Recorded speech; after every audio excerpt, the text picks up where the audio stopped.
Hey folks, I'm back with another video, and in today's video I'll be telling you how to convert this light mode screenshot into a dark mode screenshot in Photoshop. So let's begin.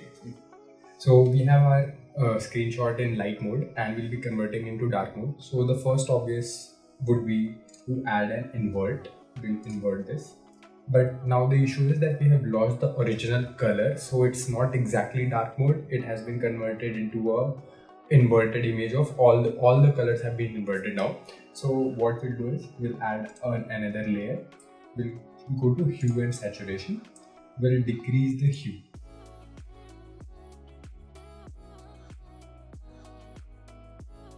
So I think we'll have the perfect color basis.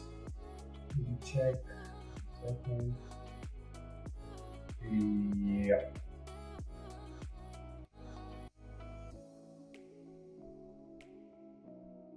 Yeah.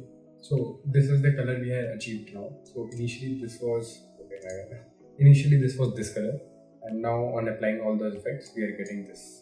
So I think this is a pretty good way to get your light mode screenshots into dark mode if you want to check how your app looks in dark mode. So that's all I wanted to discuss in this video today. I hope you liked the video. I hope this was helpful, and please like the video if you liked the video, and please subscribe if you haven't already. Thank you for watching the video. Thank you.